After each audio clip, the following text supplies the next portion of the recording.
Hey guys, AppleFan210 here with a review of the 8GB iPod Touch. I have the original box here just to show you guys what was in the box and just to show you. This is the first generation, obviously.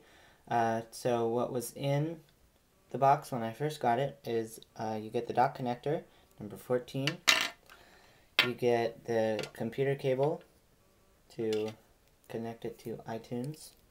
You get a classic earbuds, which are unfortunately breaking, so I'm thinking of getting the Apple in-ear headphones soon. You get, this isn't actually the actual cloth that came with it. This is just like a similar one, like similar size. It's more like this feel, like this is the cloth from my iMac, but it was a lot smaller than this. Had an Apple logo just like that. Came with that for the screen, and it also came with this stand that I have it sitting on now. A lot of people don't know what that is, but it is a stand, which just allows you easy access to watch movies in landscape, so you don't always have to hold it up, which is quite nice. And then of course you get Apple stickers, and you get the instructions. So anyway, an overview of the iPod Touch. On the front here, and there you see me, but all you have here is the home button, only button on the actual front. On both sides is nothing. I know on the second generation now they came with the volume controls on either side, which would have been nice, but I've gotten used to it. On the top you have sleep/wake, and hold it to power it off. On the bottom is the USB connector, where I showed you that connector earlier, and a 3.5 millimeter headphone jack. On the back, iPod, Apple logo. Right here is a Wi-Fi receiver, 8 gigs, and then designed by Apple in California. So that's the overview. Oh yeah, and for size comparison, it's pretty thin. It's same size roughly as a number 2 Ticonderoga pencil, so that gives you a good look at how thin it is. Really nice in your hand, not too heavy.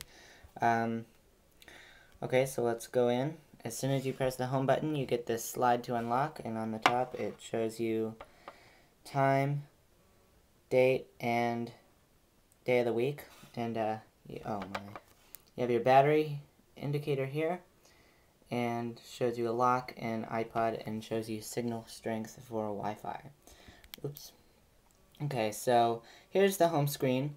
When I first got it, it didn't come with the App Store. It had everything else, and it had a different calculator, but I recently purchased the software update, so it would include the App Store and this calculator. So let me go through what you get. Safari, what I was just on when I first turned it on, is the internet browser.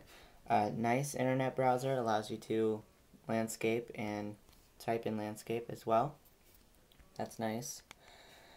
Of course you need Wi-Fi connectivity for that. Next is calculator, very similar to iCal. If you have, here, let me go to month. There we go. Set everything. You can sync calendars, I think, from Mac to PC, or Mac to iPod. I don't know if you can do that on a regular PC. Next is mail. Basically, set up your email account, and if you're connected to Wi-Fi, it'll give you new emails. You can download pictures and do that. Contacts, to sync contacts from Mac or PC. YouTube, which is very nice. You can browse, wait for it to come up.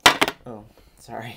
You can browse featured, most viewed, bookmarks, set bookmarks, search, and more.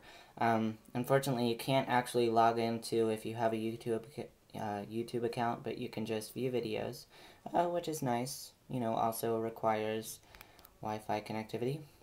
Then we have stocks, shows you just how, you know, you pick your stocks, and shows you a graph on the bottom.